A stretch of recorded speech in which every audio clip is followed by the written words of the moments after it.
Hi guys, I'm Tammy. Welcome back to my channel, and today we are discussing gouache paint and what are the supplies that you need to get started. So stay tuned. We'll talk all about it next. Okay guys, so here is the gouache that I like to use. This is called Holbein gouache. It is a professional grade paint. It may not be something that you want to start out with, but I really do like it. Just wanted to start off with showing you what I use. Of course, you can see here, mostly all the paint is used up in these. Now, I have heard of people using a Himi, H-I-M-I gouache. I did purchase it before, and you get a ton of paint with it, and that would be a great one to start with. I'll link it below. And make sure you have an airtight palette, though, something like this. Himi does not come with an airtight palette, even though they claim that they do. So one of these little guys, I'll link it down below as well, is really great. It comes with this lovely little silicone layer here for extra air tightness. So I just bought this palette on Amazon and I filled up with my two paints all these spaces. Now, it's not a lot of paint, but you're not going to use a lot, especially if you're doing smaller compositions like I tend to do right now. So I have this lovely tray. You can use a plate or anything you want. And just as a note, this is a watercolor versus an acrylic gouache, so you can add water to it. It can tend to dry out fast, so I have two things you can do. First of all is going to be, of course, have your airtight palette. And what you can do is make a wet palette. So you just take a wet paper towel, and then you're going to take a piece of parchment paper like I have right here, and you're going to just put it on top of that paper towel and spritz it with a little bit of water. And now you're ready to add in your pigment. It might slip around a little bit, but just push it down. Now what you can do is take your paintbrush, take a little bit of paint, and I always use just a little bit at a time because I never know how much I'm going to need for my painting. You kind of get better at guessing as you go on.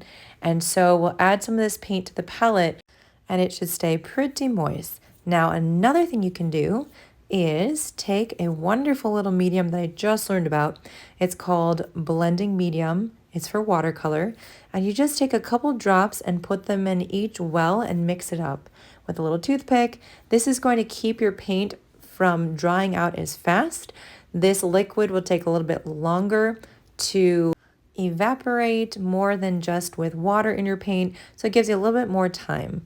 Now let's also take our palette, we can spray it with our water, and then we can even paint from here. This is old paint that I've used with gouache, and if you put water, it's going to water it down, make it more transparent, just like we have here.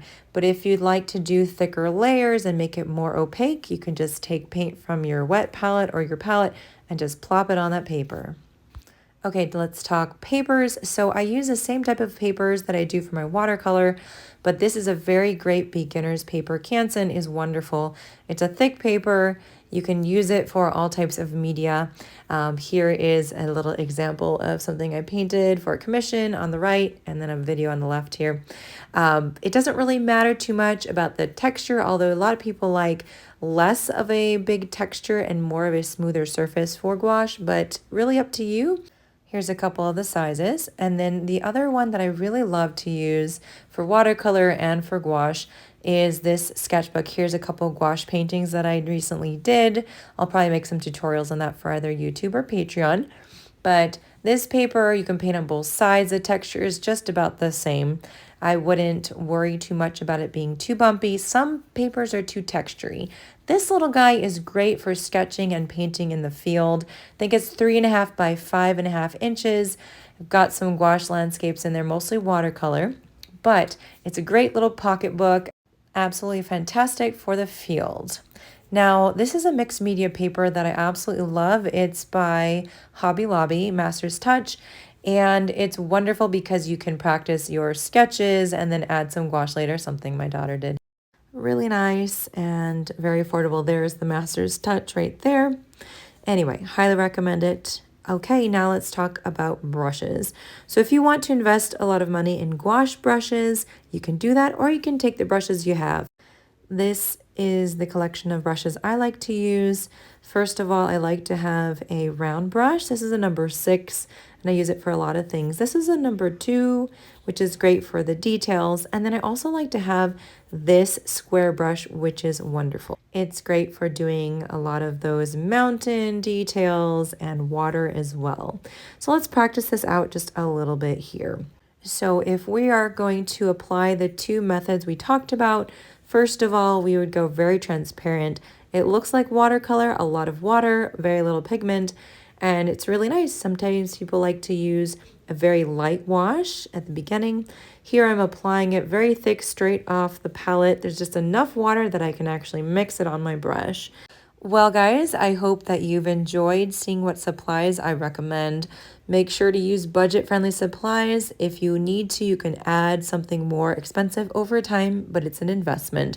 Please join me on my Patreon classes if you'd like to be part of that community, and don't forget to subscribe to my channel. Well, guys, I hope that this video helps you know what kind of gouache supplies to get when you're ready to paint with gouache. If you have any questions, please let me know in the comments and I will do my best to answer them for you.